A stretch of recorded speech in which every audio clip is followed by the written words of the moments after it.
രണ്ടാം ലോക മഹായുദ്ധകാലത്ത് നടന്ന ഒരു യഥാർത്ഥ കഥയാണിത്. ഹിറ്റ്ലറുടെ നാസി പട്ടാളം ജൂതരെ വേട്ടയാടിക്കൊണ്ടിരുന്ന ആ കാലഘട്ടത്തിൽ രക്ഷപ്പെട്ട് ഓടിയെത്തുന്ന ജൂതർക്കെല്ലാം അഭയം കൊടുത്ത് അവരെ സംരക്ഷിച്ച ബിയൽസ്കി സഹോദരന്മാരുടെ കഥ. കാടിനുള്ളിൽ വലിയ ക്യാമ്പുകൾ നിർമ്മിച്ച് 100 കണക്കിന് ജൂതരെ നാസികളുടെ കണ്ണിൽപ്പെടാതെ അവർ സംരക്ഷിച്ചു. അവരുടെ കണ്ണിൽപ്പെട്ട നാസികളെയെല്ലാം അവർ കൊന്നുവീഴ്ത്തി. അധികം ആരും പറഞ്ഞു കേൾക്കാത്ത ഈ 4 സഹോദരന്മാരുടെ സാഹസിക കഥയാണ് 2008 പുറത്തു വന്ന ഡിഫൻസ് എന്ന സിനിമ.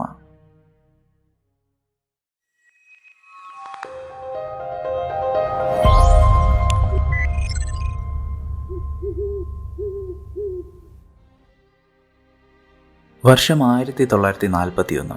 രണ്ടാം ലോക മഹായുദ്ധം കൊടുമ്പിരിക്കൊണ്ടിരിക്കുന്ന കാലം. ഹിറ്റ്ലറുടെ നേതൃത്വത്തിൽ നാസി ജർമ്മനി സോവിയറ്റ് യൂണിയന്റെ ഭാഗമായിരുന്ന ബെലറൂസ് പിടിച്ചെടുത്തു. നാസി പട്ടാളവും ലോക്കൽ പോലീസായ ഷുട്ട്മൻ ഷാഫ്റ്റും ചേർന്ന് അവിടുത്തെ ജൂതരെ ഒന്നാകെ വേട്ടയാടാൻ തുടങ്ങി. ആ വേട്ട തുടങ്ങിയ ആദ്യത്തെ ആഴ്ചകളിൽ തന്നെ ഏകദേശം 50,000-ലധികം ജൂതർ കൊല്ലപ്പെട്ടു. 100,000-ലധികം പേർ മരണം കാത്ത് തടവിൽ കഴിയുന്നു. അത്തരത്തിൽ നാസികൾ ജൂതവേട്ട നടത്തിയ ഒരു ഗ്രാമമായിരുന്നു സ്റ്റാങ്കിഷ്. ആ ഗ്രാമത്തിലെ 2 സഹോദരന്മാരായ അസോയിലും സൂഷും കാട്ടിൽ പോയി മടങ്ങി വരുമ്പോൾ കാണുന്നത് നാസിപ്പട തങ്ങളുടെ ഗ്രാമത്തിലുള്ള ആളുകളെ പിടിച്ചുകൊണ്ടുപോകുന്നതാണ്. ഒന്നും ചെയ്യാനാവാതെ അത് നോക്കി നിന്ന ശേഷം പട്ടാളം പോയപ്പോൾ അവർ തങ്ങളുടെ വീട്ടിലേക്ക് ഓടി. എന്നാൽ തങ്ങളുടെ വീടിന് വെളിയിലെത്തിയപ്പോഴവർ കണ്ടത് തങ്ങളുടെ അച്ഛനെയും അമ്മയും കൊന്നിട്ടിരിക്കുന്നതാണ്. അവർ വേഗം വീടിനുള്ളിലേക്ക് കയറി നോക്കി. തറയുടെ അടിയിലെ ഒരു അറയിൽ അവരുടെ അനിയൻ ആരോൺ പേടിച്ചരണ്ടിരിപ്പുണ്ടായിരുന്നു. അവർ അവനെ പുറത്തെത്തിച്ചു. ഇനിയും ഗ്രാമത്തിൽ നിൽക്കുന്നത് സുരക്ഷിതമല്ല എന്നതുകൊണ്ട് തന്നെ അച്ഛൻ്റെയും അമ്മയുടെയും മൃതദേഹങ്ങൾ അടക്കം ചെയ്ത് അവർ ആവശ്യമുള്ള ഭക്ഷണവും എടുത്ത് അടുത്തുള്ള കാട്ടിലേക്ക് പോയി. പോകുന്ന വഴിയിൽ അച്ഛനെയും അമ്മയും ഓർത്ത് തേങ്ങിക്കരഞ്ഞ അസോയലിനെ സൂഷ ആശ്വസിപ്പിക്കുന്നുണ്ട്. അയാൾക്കും വിഷമമില്ലാതിരുന്നിട്ടല്ല, തൻ്റെ അനിയന്മാരുടെ മുന്നിൽ വെച്ച് അയാൾക്ക് കരയാൻ കഴിയുമായിരുന്നില്ല. ആ കാട്ടിൽ അവർ സുരക്ഷിതരാണ്. ആ കാട് തങ്ങൾക്കറിയാവുന്നതുപോലെ ഒരു പട്ടാളത്തിനും അറിയില്ല. പക്ഷെ അല്പനേരം കഴിഞ്ഞ് വിശ്രമിക്കുമ്പോൾ ആ കാട് അവരെക്കാൾ നന്നായി അറിയാവുന്ന ഒരാൾ അവർക്കടുത്തേക്ക് വന്നു. അവരുടെ മൂത്ത സഹോദരൻ തൂവിയ ബിൽസ്കി. തൂവിയ ഗ്രാമത്തിൽ നടന്ന കാര്യങ്ങളെല്ലാം അറിഞ്ഞു കഴിഞ്ഞിരുന്നു. നമ്മുടെ അച്ഛനെയും അമ്മയും അവർ കൊന്നുകളഞ്ഞു എന്ന് പറഞ്ഞ് അസോയിലും ആരോണും അയാളെ കെട്ടിപ്പിടിച്ചു. ബിയൽസ്കി സഹോദരങ്ങളിലെ മൂത്തവനാണ് തൂവിയ. അല്പം ദൂരെയുള്ള മറ്റൊരു ഗ്രാമത്തിൽ താമസിച്ചിരുന്ന തൂവിയ പട്ടാളം സ്റ്റാങ്കിഷിലേക്ക് എത്തിയെന്ന് അറിഞ്ഞാണ് അവിടേക്ക് വന്നത്. പട്ടാളം ഏത് നിമിഷവും തൻ്റെ ഗ്രാമത്തിലേക്കും എത്തിയേക്കാം. അതുകൊണ്ട് തന്നെ തൻ്റെ ഭാര്യയും മകളെയും അവരുടെ വീടിൻ്റെ തറയിലെ അറയിൽ ഒളിപ്പിച്ചിരുത്തിയാണ് തൂവിയ അവിടേക്ക് വന്നത്. അല്പദൂരം കൂടി നടന്ന ശേഷം അവർ ആ കാട്ടിലൊരിടത്ത് തമ്പടിക്കാൻ തീരുമാനിച്ചു. ഇളയവനായ ആരോണിനെ വിറക് ശേഖരിക്കാൻ പറഞ്ഞയച്ച ശേഷം അവർ തങ്ങളുടെ അച്ഛനെയും അമ്മയും കൊന്നവരെ കുറിച്ചാണ് സംസാരിച്ചത്. നാസി പട്ടാളത്തോടൊപ്പം ചേർന്ന് പോലീസ് ക്യാപ്റ്റനായ ബെർണിക്കെയാണ് അവരെ കൊന്നത് എന്ന് തൂവിയ അറിഞ്ഞു കഴിഞ്ഞിരുന്നു. അയാളോട് പ്രതികാരം വീട്ടാൻ തന്നെയാണ് ആ സഹോദരങ്ങൾ തീരുമാനിച്ചത്. പക്ഷെ എങ്ങനെ? ഒരു തോക്കുപോലുമില്ലാതെ തങ്ങൾ എങ്ങനെ എവിടേക്ക് കയറി ചെല്ലും? കോസ്റ്റിക്കിന്റെ സഹായം തേടാമെന്നാണ് അസോയിൽ പറഞ്ഞത്. കോസ്റ്റിക്ക് അവരുടെ അച്ഛൻ്റെ സുഹൃത്തായ ഒരു റിട്ടയർഡ് പോലീസുകാരനാണ്. ഒരുപക്ഷെ അയാൾ തങ്ങളെ തോക്ക് തന്ന് സഹായിച്ചേക്കും. ഇതേസമയം വിറക് ശേഖരിക്കുന്നതിനിടയിലാണ് ആരോൺ ആ കാട്ടിൽ ഒരു പെൺകുട്ടിയെ കാണുന്നത്. അവളെ പിന്തുടർന്നു പോയ ആരോൺ എത്തുന്നത് മറ്റു ചിലരുടെ അടുത്തേക്കാണ്. അവരും പട്ടാളത്തെ ഭയന്ന് കാട്ടിലേക്ക് ഓടിയെത്തിയ ജൂതരായിരുന്നു. അക്കൂട്ടത്തിൽ 3 പുരുഷന്മാരും 4 സ്ത്രീകളും ഉണ്ടായിരുന്നു. അതിലൊരു പെൺകുട്ടി അവശയായി അവളുടെ അച്ഛൻ്റെ മടിയിൽ കിടക്കുകയാണ്. നടന്ന് അവശരായി അവർ കാട്ടിൽ വിശ്രമിക്കുകയാണെന്നാണ് ആരോൺ ആദ്യം കരുതിയത്. പക്ഷേ അതങ്ങനെയായിരുന്നില്ല. പട്ടാളം കൊന്നു തള്ളിയ 100 കണക്കിന് ആളുകളുടെ ജഡങ്ങൾ അവിടെ കുഴികളിൽ കൂട്ടിയിട്ടിട്ടുണ്ടായിരുന്നു. അക്കൂട്ടത്തിൽ അവിടെ കാത്തിരിക്കുന്നവരുടെ ഉറ്റവരുടെ ശരീരങ്ങളും ഉണ്ടായിരുന്നു. ആ കാഴ്ച കണ്ട് ആരോൺ ഞെട്ടിയില്ല. കാരണം അതിലും ഭീകരമായ കാഴ്ച കണ്ടിട്ടാണ് അവൻ ആ കാട്ടിലേക്ക് ഓടിക്കയറിയത്. അവൻ മറ്റൊന്നും ആലോചിക്കാതെ താൻ കാട്ടിൽ കണ്ടെത്തിയവരെ തൻ്റെ സഹോദരങ്ങൾക്കടുത്തേക്ക് കൂട്ടിക്കൊണ്ടുവന്നു. അവരുടെ കൂടെയുള്ള കുട്ടി കുറച്ച് ദിവസങ്ങളായി ഭക്ഷണമൊന്നും കഴിക്കാതെ വളരെ അവശയായിരുന്നു. അവരവളെ അവിടെ കിടത്തി പുതപ്പിച്ചു. അനക്കമില്ലാതായപ്പോൾ കുട്ടി മരിച്ചിരിക്കുന്നുവെന്ന് അവർക്ക് മനസ്സിലായി. ആ കുട്ടിയുടെ അച്ഛനും അമ്മയും അവൾക്കടുത്തിരുന്ന് കരയുമ്പോൾ ബാക്കിയുള്ളവർ ബെൽസ്കി സഹോദരങ്ങളുടെ അടുത്ത് നിന്ന് കിട്ടിയ ഭക്ഷണം കഴിച്ചുകൊണ്ടിരിക്കുകയായിരുന്നു. ദിവസങ്ങൾക്ക് ശേഷം കിട്ടിയ ഒരല്പം ഭക്ഷണം അവർ ആർത്തിയോടെ കഴിച്ചു. ഇത് കണ്ട് സൂഷി തൂവിയെ വിളിച്ച് മാറ്റി നിർത്തി പറഞ്ഞു, നമ്മുടെ കയ്യിൽ വളരെ കുറച്ച് ഭക്ഷണം മാത്രമേ ഉള്ളൂ. ഇവർക്ക് കൂടി കൊടുക്കാൻ അത് തികയില്ല. അതോടെ താൻ കോസ്റ്റിക്കിന്റെ അടുത്തേക്ക് തോക്ക് വാങ്ങാൻ പോവുകയാണെന്നും അയാളുടെ അടുത്ത് നിന്ന് കിട്ടുന്ന ഭക്ഷണവും വാങ്ങിക്കൊണ്ടുവരാമെന്നും പറഞ്ഞ് തൂവിയ കോസ്റ്റിക്കിന്റെ അടുത്തേക്ക് പോയി. കോസ്റ്റിക്ക് അയാളുടെ സുഹൃത്തിന്റെ മകന് തോക്ക് കൊടുത്തു. പക്ഷേ അതിൽ വെറും 4 ബുള്ളറ്റുകൾ മാത്രമേ ഉണ്ടായിരുന്നുള്ളൂ. അങ്ങനെ അവർ സംസാരിച്ചു കൊണ്ടിരിക്കുമ്പോഴാണ് പുറത്ത് ഒരു പോലീസ് വണ്ടിയുടെ ശബ്ദം കേൾക്കുന്നത്. തൂവിയെ പെട്ടെന്ന് തന്നെ അവിടെ നോടി കോസ്റ്റിക്കിന്റെ കുതിരപ്പന്തിയിലേക്ക് കയറി. അവിടെയും കുറച്ച് ജൂതർ ഒളിച്ചിരിപ്പുണ്ടായിരുന്നു. അവർക്കും കോസ്റ്റിക് അഭയം കൊടുത്തതാണ്. പട്ടാള വണ്ടിയിൽ വന്നത് പോലീസ് ചീഫായ ബെർണിക്കിയായിരുന്നു. നാസി പടയോടൊപ്പം ചേർന്ന അയാളും ജൂതവേട്ട ആസ്വദിച്ചുകൊണ്ടിരിക്കുകയായിരുന്നു. കോസ്റ്റിക്കും ജൂതർക്കെതിരാണെന്നാണ് ആ പോലീസുകാരന് കരുതിയിരിക്കുന്നത്. താനിന്ന് 15 ജൂതന്മാരെ കൊന്ന കഥയാണ് അയാൾ കോസ്റ്റിക്കിനോട് പറയുന്നത്. അക്കൂട്ടത്തിൽ ബിയൽസ്കി കുടുംബത്തെ കൊന്ന കാര്യവും അയാൾ പറയുന്നുണ്ട്. കോസ്റ്റിക്കാകട്ടെ ഇതൊക്കെ കേട്ട് ചിരിച്ചുകൊണ്ട് നിൽക്കുക മാത്രമാണ് ചെയ്തത്. ഒരു ജൂതനെ പിടിച്ചു കൊടുത്താൽ 500 റൂബിളാണ് നാസികൾ പ്രതിഫലമായി കൊടുക്കുക. കോസ്റ്റിക്കിന്റെ കുതിരപ്പന്തിയിൽ ഇപ്പോൾ 8 ജൂതർ ഒളിച്ചിരിപ്പുണ്ട്. എങ്കിലും അയാൾ അവരെ ഒറ്റുകൊടുത്തില്ല. ആ പോലീസുകാർ പോയപ്പോൾ തുവിയെ കോസ്റ്റിക്കിന്റെ അടുത്തേക്ക് വന്ന് ചോദിച്ചു, അവൻ കൊന്ന 15 പേരിൽ എൻ്റെ അച്ഛനും അമ്മയും ഉണ്ടല്ലേ? ഉണ്ടായിരുന്നുവെന്ന് കോസ്റ്റിക്ക് തലയാട്ടി. തുവിയെ കാട്ടിലേക്ക് പോകും മുൻപ് ഒരു കാര്യം കൂടി കോസ്റ്റിക്ക് അയാളോട് ആവശ്യപ്പെട്ടു. അവിടെയുള്ള ജൂതരെ കൂടി തുവിയ്ക്കൊപ്പം കാട്ടിലേക്ക് കൊണ്ടുപോകാമോ എന്നാണ് അയാൾ ചോദിച്ചത്. കാരണം പോലീസുകാർ എപ്പോഴും തൻ്റെ വീട്ടിലേക്ക് എത്തുന്നതാണ്. അതുകൊണ്ട് തന്നെ അവർ ഇനിയും തൻ്റെ കുതിരപ്പന്തിയിൽ ഒളിച്ചിരിക്കുന്നത് സുരക്ഷിതമല്ല എന്ന് കോസ്റ്റിക്കിന് അറിയാമായിരുന്നു. അങ്ങനെ തൂവിയ്ക്കൊപ്പം അവിടെയുള്ള ബാക്കിയുള്ളവരും കാട്ടിലേക്ക് പുറപ്പെട്ടു. അക്കൂട്ടത്തിൽ തുവിയുടെ ഒരു പഴയ അധ്യാപകനായ ഷിമോനും ഉണ്ടായിരുന്നു. ഇത്ര വർഷം ഞാൻ പഠിപ്പിച്ച കുട്ടികളെല്ലാം വലിയ നിലയിലെത്തിയതിൽ ഞാൻ അഭിമാനിച്ചു. പക്ഷെ എൻ്റെ ജീവൻ രക്ഷിക്കാൻ ഞാൻ ക്ലാസ്സിലെ ഏറ്റവും മോശം കുട്ടിയെന്ന് കരുതിയവൻ തന്നെ വേണ്ടി വന്നു. ആ അധ്യാപകൻ ഇത് പറഞ്ഞപ്പോൾ തൂവിയെ മറുപടി പറഞ്ഞത് ഇങ്ങനെയാണ്: നിങ്ങൾ എന്നെ പഠിപ്പിച്ചതുപോലെ ഇപ്പോഴും നിങ്ങൾ പറയുന്ന ഒന്നും എനിക്ക് മനസ്സിലാവുന്നില്ല. അങ്ങനെ തൂവി ആ ആളുകളെയുമായി കാടിന് നടുവിൽ തൻ്റെ സഹോദരന്മാർക്കടുത്തേക്ക് എത്തി. ഇപ്പോൾ ആ സഹോദരന്മാരെ കൂടാതെ അവർക്കൊപ്പം 14 പേർ കൂടിയുണ്ട്. കോസ്റ്റിക്കിൻ്റെ അടുത്ത് നിന്ന് കിട്ടിയ ഭക്ഷണം അവർ പങ്കുവെച്ച് കഴിച്ചു. അവരത് കഴിച്ചുകൊണ്ടിരിക്കുമ്പോൾ സൂഷി തൂവിയോട് ഇങ്ങനെ പറഞ്ഞു: നീ ഭക്ഷണം കൊണ്ടുവരാമെന്ന് പറഞ്ഞല്ലേ പോയത്? ഭക്ഷണം കഴിക്കാനുള്ള ആളെയും കൊണ്ടുവരുമെന്ന് ഞാൻ കരുതിയില്ല. കൂടുതൽ ആളുകൾ തങ്ങളുടെ സംഘത്തിലേക്ക് എത്തിയാൽ അതിജീവനം കൂടുതൽ ദുഷ്കരമാകുമെന്ന് സൂഷി ഭയപ്പെട്ടിരുന്നു. ഇനി ആ സഹോദരന്മാർക്ക് ചെയ്യേണ്ടിയിരുന്നത് തങ്ങളുടെ അച്ഛനെയും അമ്മയും കൊന്ന ബെർണിക്കിയെ വകവരുത്തുകയായിരുന്നു. അന്ന് രാത്രിയിൽ തുവിയ ഒറ്റയ്ക്കാണ് പോലീസ് ചീഫായ ബെർണിക്കിയുടെ വീട്ടിലേക്ക് പോയത്. അവിടെ അയാളുടെ കുടുംബത്തോടൊപ്പം ഭക്ഷണം കഴിച്ചുകൊണ്ടിരിക്കുകയായിരുന്നു. അവർ തീരെ പ്രതീക്ഷിക്കാതെ ആ വീടിനുള്ളിലേക്ക് കയറി ചെന്ന്, ഞാൻ ആരാണെന്ന് നിനക്ക് മനസ്സിലായോ എന്ന് തൂവിയ ബെർണിക്കയോട് ചോദിച്ചു. ഞാൻ നീ കൊന്ന ഡേവിഡിൻ്റെയും ബെല്ലയുടെയും മകനാണ്, തൂവിയ ബിയൽസ്കി. ഇത് കേട്ട ഉടനെ താൻ തെറ്റൊന്നും ചെയ്തിട്ടില്ല എന്നും നാസികൾ തന്ന ഉത്തരവ് അനുസരിക്കുക മാത്രമേ ചെയ്തിട്ടുള്ളൂ എന്നും തന്നെയും കുടുംബത്തെയും വെറുതെ വിടണമെന്നും ബെർണിക്കി തൂവിയോട് അപേക്ഷിച്ചു. പക്ഷേ തൂവി അയാളോട് ക്ഷമിക്കാൻ തയ്യാറായില്ല. അയാൾ ബെർണിക്കയോട് മുട്ടിൽ നിൽക്കാൻ ആവശ്യപ്പെട്ടു. മുട്ടിൽ നിന്ന് ബെർണിക്കി തൂവിയുടെ കാലിൽ വീണ് അപേക്ഷിച്ചു. അപ്പോൾ പെട്ടെന്ന് അയാളുടെ 2 മക്കളും ചാടി എണീറ്റതും തൂവി അവരെ വെടിവെച്ചിട്ടു. അതിനുശേഷം അയാൾ ബെർണിക്കിക്ക് നേരെ തോക്കു ചൂണ്ടി. നീ കൊന്ന എൻ്റെ അച്ഛനും അമ്മയ്ക്കും വേണ്ടി, എൻ്റെ സഹോദരങ്ങൾക്ക് വേണ്ടി. ഇങ്ങനെ പറഞ്ഞ് തൂവി ബെർണിക്കിയുടെ തലയിലേക്ക് നിറയൊഴിച്ചു. തൻ്റെ ഭർത്താവും മക്കളും മരിച്ചു വീണത് കണ്ട് തന്നെയും കൊല്ലാൻ അയാളുടെ ഭാര്യ തുവിയോട് കരഞ്ഞപേക്ഷിച്ചു. പക്ഷേ തുവി അത് ചെയ്തില്ല. തൻ്റെ അച്ഛനമ്മമാരെ കൊന്നവനെയും അവൻ്റെ മക്കളെയും കൊന്ന ശേഷം തൂവിയ കാട്ടിലേക്ക് തിരിച്ചുപോയി. തിരിച്ചെത്തിയ തൂവിയുടെ തോക്കിൽ ഒരു ബുള്ളറ്റ് മാത്രമേ അവശേഷിക്കുന്നുള്ളൂ എന്ന് കണ്ട് സൂഷ് അതേക്കുറിച്ച് അയാളോട് ചോദിച്ചു. ഞാൻ അവൻ്റെ ആൺമക്കളെയും കൊന്നുവെന്ന് തൂവിയ സൂഷിനോട് പറഞ്ഞു. അവരുടെ പ്രതികാരം കഴിഞ്ഞിരിക്കുന്നു. ഇനി തങ്ങൾക്കൊപ്പമുള്ളവർക്ക് എങ്ങനെ ഭക്ഷണം നൽകുമെന്നാണ് അവർ ചിന്തിച്ചത്. കാട്ടിൽ അവിടെയും ഇവിടെയുമായി ഇനി കിടന്നുറങ്ങാൻ കഴിയില്ല. കാടിന് നടുവിലെ സുരക്ഷിതമായൊരു സ്ഥലത്ത് കുടിലുകൾ കെട്ടാമെന്ന് അവർ തീരുമാനിച്ചു. എന്നാൽ പിറ്റേന്ന് ഭക്ഷണം തേടി കാട്ടിലേക്ക് പോയ തൂവിയെ തിരിച്ചു വന്നത് കൂടുതൽ ആളുകളെയുമായിട്ടാണ്. ഇവരെല്ലാം നമ്മുടെ കുടുംബമാണ്, ഇവർക്കെല്ലാം നമ്മൾ അഭയം കൊടുക്കേണ്ടതുണ്ട് എന്ന് തൂവിയ സൂഷിനോട് പറഞ്ഞു. അഭയം കൊടുക്കാം, പക്ഷെ എങ്ങനെ ഭക്ഷണം കൊടുക്കുമെന്ന് സൂഷി തിരിച്ചു ചോദിച്ചു. തൽക്കാലം സൂപ്പിൽ വെള്ളം കൂട്ടുകയല്ലാതെ അവർക്കൊന്നും ചെയ്യാൻ കഴിയുമായിരുന്നില്ല. അങ്ങനെ അവരെല്ലാവരും ചേർന്ന് ക്യാമ്പ് നിർമ്മിക്കാൻ തുടങ്ങി. മരങ്ങൾ വെട്ടി വീഴ്ത്തി അതിൻ്റെ തടിയും ചില്ലകളും ഉപയോഗിച്ച് അവർ കുടിലുകൾ നിർമ്മിച്ചു. അപ്പോഴാണ് 2 പേർ തോക്കുകളുമായി അവിടേക്ക് കയറി വരുന്നത്. ഭക്ഷണം തന്നില്ലെങ്കിൽ എല്ലാവരെയും വെടിവെക്കുമെന്നാണ് അവർ ഭീഷണി മുഴക്കിയത്. പക്ഷെ അവരും പട്ടാളത്തെ പേടിച്ചോടിയ ജൂതർ തന്നെയായിരുന്നു. എന്നാൽ ബിയൽസ്കി സഹോദരന്മാരെ കീഴ്പ്പെടുത്താൻ തോക്കിലെ ഒരു ബുള്ളറ്റ് തികയില്ല എന്ന് മനസ്സിലാക്കിയ അവർ തങ്ങൾ പട്ടിണിയിലാണെന്നും ഭക്ഷണത്തിന് വേണ്ടിയാണ് ഇവിടേക്ക് വന്നതെന്നും തൂവിയോട് പറഞ്ഞു. അവരുടെ പേര് പെരറ്റ്സ് എന്നും ജാക്കോവ് എന്നുമായിരുന്നു. അവർ ഹൊറോഡീഷ് എന്ന ഗ്രാമത്തിൽ നിന്നാണ് വന്നിരിക്കുന്നത്. ആ ഗ്രാമത്തിലുള്ളവരെ എല്ലാം പട്ടാളം കൊന്നുകളഞ്ഞിരിക്കുന്നു. അവർ അവിടെ നിന്ന് ജീവനം കൊണ്ടോടി രക്ഷപ്പെട്ടതാണ്. അവർ ഹൊറോഡീഷിൽ നിന്നാണെന്ന് മനസ്സിലായപ്പോൾ നിങ്ങൾക്ക് സോണിയ ബിയൽസ്കി എന്നൊരു സ്ത്രീയെ അറിയാമോ എന്ന് സൂഷ് അവരോട് ചോദിച്ചു. അവർക്ക് ആ സ്ത്രീയെ അറിയാമായിരുന്നു. ആ സ്ത്രീയെയും അവരുടെ മകനെയും പട്ടാളം കൊന്നുകളഞ്ഞിരുന്നു. അത് സൂഷിന്റെ ഭാര്യയും മകനുമായിരുന്നു. അത് കേട്ട് സൂഷിന് എന്താണ് ചെയ്യേണ്ടതെന്ന് അറിയുമായിരുന്നില്ല. അയാളുടെ ശരീരം തളരാൻ തുടങ്ങി. അയാൾക്കൊന്ന് കരയാൻ പോലും കഴിയുന്നുണ്ടായിരുന്നില്ല. അയാൾ തൻ്റെ മുന്നിലുള്ള മരത്തിൽ തല ശക്തിയായി ഇടിപ്പിക്കാൻ തുടങ്ങിയപ്പോൾ തുവിയ അയാളെ പിടിച്ചു മാറ്റി. അപ്പോൾ അടക്കി പിടിച്ചു വെച്ചിരുന്ന അയാളുടെ കരച്ചിൽ പുറത്തു വന്നു. തൻ്റെ ഭാര്യയും കുഞ്ഞും ആ ഗ്രാമത്തിൽ സുരക്ഷിതരാണെന്ന് കരുതിയായിരുന്നു അയാൾ ഇത്ര ദിവസം അവിടെ ഇരുന്നിരുന്നത്. അമ്മയും അച്ഛനും എല്ലാവരും മരിച്ചു കഴിഞ്ഞിരിക്കുന്നു. നമ്മൾ മാത്രം എന്താണ് മരിക്കാത്തതെന്ന് സൂഷി തൂവിയോട് ചോദിച്ചു. എനിക്കത് അറിയില്ല എന്നായിരുന്നു തൂവിയുടെ മറുപടി. റഷ്യൻ റെഡ് ആർമി പ്രദേശത്ത് പ്രവർത്തനങ്ങൾ തുടങ്ങിയിട്ടുണ്ടെന്ന് ക്യാമ്പിൽ വാർത്ത പരന്നിരുന്നു.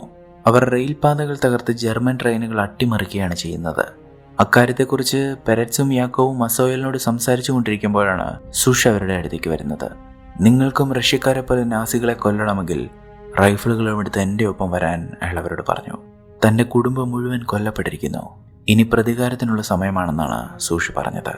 അയാൾക്കൊപ്പം പോകാൻ പെരറ്റ്സും യാക്കോവും തയ്യാറായെങ്കിലും തുവിയ അവരെ തടഞ്ഞു. അവർ കൊല്ലുന്നത് പോലെ നമ്മളും കൊന്നൊടുക്കാൻ തുടങ്ങിയാൽ അവരും നമ്മളും തമ്മിൽ എന്താണ് വ്യത്യാസമെന്നാണ് തുവിയ ചോദിച്ചത്. പക്ഷേ സൂഷി തൻ്റെ തീരുമാനത്തിൽ നിന്ന് പിന്നോട്ട് പോയില്ല. ചോരയ്ക്ക് ചോര എന്ന് നീ കരുതിയത് കൊണ്ടല്ലേ നീ ആ പോലീസുകാരനെയും കുടുംബത്തെയും കൊന്നത്. ഇനി എൻ്റെ ഊഴമാണ്. എന്നാൽ തുവിയ സൂഷിനെ ഒറ്റയ്ക്ക് പോകാൻ അനുവദിച്ചില്ല. അങ്ങനെ അന്ന് രാത്രി തുവിയും സൂഷും ബാക്കിയുള്ളവരും നാസികളെ കൊല്ലാനായി ഇറങ്ങിത്തിരിച്ചു. അവരുടെ കൺമുന്നിൽ കാണുന്ന ജർമ്മൻകാരെയെല്ലാം അവർ നിഷ്കരണം വെടിവെച്ചിട്ടു. ജർമ്മൻ പട്ടാളക്കാർ വരുന്ന പാതയിൽ അവർ കെണിയൊരുക്കി കാത്തിരുന്നു. ബൈക്കിൽ വന്നൊരു പട്ടാളക്കാരനെ കൊന്നു വീഴ്ത്തി അയാളുടെ കയ്യിലുള്ള തോക്കുകൾ അവർ അപഹരിച്ചു. അയാൾക്ക് പിന്നാലെ ഒരു കാറിൽ വേറെയും പട്ടാളക്കാരുണ്ടായിരുന്നു.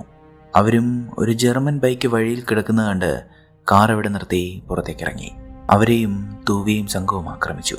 കാറിലുണ്ടായിരുന്ന ഒരു സ്ത്രീയെയും ബാക്കി പട്ടാളക്കാരെയും സൂക്ഷു വെടിവെച്ചിട്ടപ്പോൾ ഓടി രക്ഷപ്പെടാൻ ശ്രമിച്ച പട്ടാളക്കാരനെ കൊന്നത് അസോയിലാണ്. അവനാദ്യമായാണ് ഒരാളെ കൊല്ലുന്നത്. ആ പട്ടാളക്കാരുടെ കാറിൽ മദ്യവും സിഗരറ്റും ആവശ്യത്തിന് തോക്കുകളും ഉണ്ടായിരുന്നു. തൂവിയും സംഘവും അവ എടുക്കുന്നതിനിടയ്ക്കാണ് മറ്റൊരു ജർമ്മൻ പട്ടാള വാഹനം കൂടി അവർക്ക് അടുത്തേക്ക് വരുന്നത്. മുന്നിൽ നിന്ന് അസോയലും യാക്കോവും ആ വാഹനത്തിന് നേരെ വെടിവെക്കാൻ തുടങ്ങിയതോടെ ആ വാഹനത്തിൽ നിന്ന് തിരിച്ചും വെടിയുതിർക്കാൻ തുടങ്ങി. പെരസിനും യാക്കോവിനും വെടിയേറ്റു. വെടിയേറ്റ പെരസിനെയുമായി തൂവിയും സൂഷും ഒരു വഴിക്ക് ഓടിയപ്പോൾ മുന്നിൽ യാക്കോവ് മരിച്ചു വീഴുന്ന കണ്ട അസോയൽ ഓടിയത് മറ്റൊരു വഴിക്കാണ്. പട്ടാളക്കാരും അവന് പിന്നാലെയാണ് ഓടിയത്. വണ്ടിയിൽ ബാക്കിയുണ്ടായിരുന്ന പട്ടാളക്കാർ സൂഷിനും തൂവിയ്ക്കും നേരെ വെടിവെച്ചിരുന്നുകൊണ്ട് തന്നെ അവർക്ക് അസോയലിന് പിന്നാലെ പോകാൻ കഴിഞ്ഞില്ല. അവന് പിന്നാലെ ഓടാൻ ശ്രമിച്ച സൂഷിനെ തൂവിയെ തടഞ്ഞു. കാരണം അങ്ങനെ ഒരു അബദ്ധം ചെയ്താൽ അവർ 3 പേരും കൊല്ലപ്പെടുമെന്ന് തൂവിയ്ക്ക് അറിയാമായിരുന്നു. അങ്ങനെ അസോയലിന് പിന്നാലെ പോകാതെ പരിക്കേറ്റ പെരസിനെയുമായി തൂവിയും സൂഷും ക്യാമ്പിലേക്ക് തിരിച്ചെത്തി. എന്നാൽ ക്യാമ്പിൽ എത്തിയപ്പോഴേക്കും പെരസ് മരിച്ചു കഴിഞ്ഞിരുന്നു. ക്യാമ്പിലുള്ളവരെല്ലാം പട്ടിണിയിലാണെന്നും നിങ്ങൾക്ക് ഇന്നലെ ഭക്ഷണമൊന്നും കണ്ടെത്താൻ കഴിഞ്ഞില്ലേ എന്നും ഷിമോൻ തുവിയോട് ചോദിക്കുന്നുണ്ട്. പക്ഷേ തുവി അതൊന്നും ശ്രദ്ധിക്കുന്നുണ്ടായിരുന്നില്ല. അയാളുടെ മനസ്സിൽ മുഴുവൻ പിടിക്കപ്പെട്ടാൽ അവർ തൻ്റെ അനുജനോട് എന്തൊക്കെ ക്രൂരതകൾ ചെയ്യുമെന്ന ഭയമായിരുന്നു. അങ്ങനെ ഇരിക്കുമ്പോഴാണ് ആ ക്യാമ്പിലേക്ക് ഒരാൾ കടന്നു വരുന്നത്. അയാളുടെ പേര് ബെൻ സിയോൺ എന്നായിരുന്നു.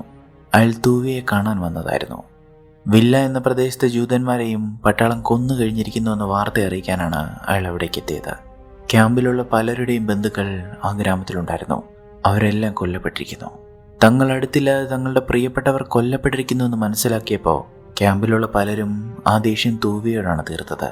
ഞങ്ങൾ ഗെറ്റോയിലായിരുന്നെങ്കിൽ ഞങ്ങളുടെ കുടുംബങ്ങൾ കൊല്ലപ്പെടില്ലായിരുന്നു എന്നാണ് പലരും പറഞ്ഞത്.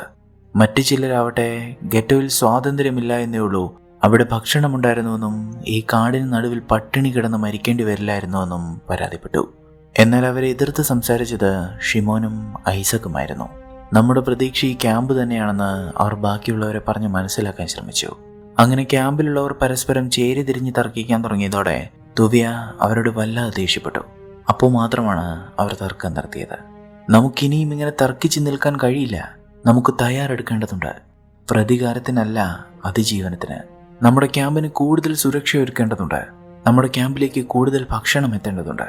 ഞങ്ങൾ 2-3 പേർ മാത്രം വിചാരിച്ചാൽ അതിന് കഴിയില്ല. എല്ലാവരും അതിൽ പങ്കാളികളാവേണ്ടതുണ്ട്. എന്നാൽ ഗ്രാമത്തിലുള്ളവരെ കൊള്ളയടിച്ച് ഭക്ഷണം കൊണ്ടുവരണമെന്നാണ് നിങ്ങളിൽ പലരും പറയുന്നത്. പക്ഷെ നമ്മളത് ഒരിക്കലും ചെയ്യില്ല. നമുക്ക് ഭക്ഷണം തരാൻ മനസ്സുള്ളവരുടെ അടുത്തു നിന്നും അധികം ഭക്ഷണം സൂക്ഷിക്കുന്നവരുടെയും കയ്യിൽ നിന്ന് മാത്രമേ നമ്മൾ ഭക്ഷണം എടുക്കുകയുള്ളൂ. അല്ലാത്തവരെ നമ്മൾ വെറുതെ വിടും. നമ്മൾ മൃഗങ്ങളെപ്പോലെ വേട്ടയാടപ്പെട്ടേക്കാം, പക്ഷേ നമ്മൾ ഒരിക്കലും മൃഗങ്ങളാവില്ല. സ്വാതന്ത്ര്യത്തോടെ ജീവിക്കാൻ ശ്രമിക്കുന്നതിനിടയിൽ നമ്മൾ മരിച്ചു പോയേക്കാം, പക്ഷെ മരിക്കുന്നത് മനുഷ്യനായി തന്നെയായിരിക്കും. തൂവി ഇത്രയും പറഞ്ഞപ്പോൾ ക്യാമ്പിലുള്ളവർ പിന്നീട് മറുത്തൊന്നും പറഞ്ഞില്ല. അങ്ങനെ പിറ്റേ ദിവസം മുതൽ തൂവിയും സംഘവും തങ്ങൾക്ക് ഭക്ഷണം തരാൻ തയ്യാറുള്ള കർഷകരെ തേടിയിറങ്ങി. ആദ്യം അവർ പോകുന്നത് കോസ്റ്റിക്കിന്റെ അടുത്തേക്ക് തന്നെയാണ്. എന്നാൽ അവിടെ എത്തി അവർ കണ്ടത് കോസ്റ്റിക് അയാളുടെ കുതിരപ്പന്തിയിൽ തൂക്കിലേറ്റപ്പെട്ടിരിക്കുന്നതാണ്. പട്ടാളമയാളുടെ കഴുത്തിൽ ജൂതസ്നേഹി എന്നെഴുതിയ മരപ്പലകയും കെട്ടി തൂക്കിയിട്ടുണ്ടായിരുന്നു. കോസ്റ്റിക്ക് ജൂതരെ സഹായിക്കുന്നുണ്ടെന്ന് നാസികൾ മനസ്സിലാക്കിയിരുന്നു. എന്നാൽ മരിക്കും മുൻപ് ഒരു കാര്യം കൂടി കോസ്റ്റിക്ക് ചെയ്തിരുന്നു. പട്ടാളത്തിന്റെ അടുത്ത് ഓടിയെത്തിയ അസോയലിനെ അയാൾ തന്റെ കുതിരപ്പന്തിക്കടുത്തുള്ള ബങ്കറിൽ ഒളിപ്പിച്ചിട്ടുണ്ടായിരുന്നു. അവനെ നാസികൾ കൊന്നു കളഞ്ഞിട്ടുണ്ടാവുമെന്നാണ് സൂഷും തൂവിയും കരുതിയത്. അസോയലിനൊപ്പം ആ ബങ്കറിൽ മറ്റ് 2 പേർ കൂടി ഉണ്ടായിരുന്നു, ബെല്ലയും ഹായയും. അധിക നേരം പാഴാക്കാതെ തൂവിയും സംഘവും അവരെ തങ്ങളുടെ ക്യാമ്പിലേക്ക് കൂട്ടിക്കൊണ്ടുപോയി. അങ്ങനെ അവർ തങ്ങളുടെ ക്യാമ്പിൽ കുടിലുകൾക്കൊപ്പം ബങ്കറുകൾ നിർമ്മിക്കാൻ തുടങ്ങി. ഗ്രാമത്തിലെ കർഷകർ കനിഞ്ഞതോടെ ആവശ്യത്തിന് ഭക്ഷണം ക്യാമ്പിലേക്ക് എത്തി. അതുകൊണ്ട് തന്നെ ഗെറ്റോയിലേക്ക് പോകണമെന്ന് പറഞ്ഞവർ പോലും ക്യാമ്പ് വിശാലമാക്കുന്നതിൽ പങ്കാളികളായി. ഇതിനിടയിലെല്ലാം ഒരുപാട് ആളുകൾ അവരുടെ ഗ്രാമങ്ങളിൽ നിന്ന് രക്ഷപ്പെട്ട് ക്യാമ്പിൽ വന്ന് അഭയം തേടിക്കൊണ്ടിരുന്നു. എന്നാൽ ഇതിനെല്ലാം ഇടയിലും അസോയൽ ഹായയാണ് ശ്രദ്ധിച്ചത്.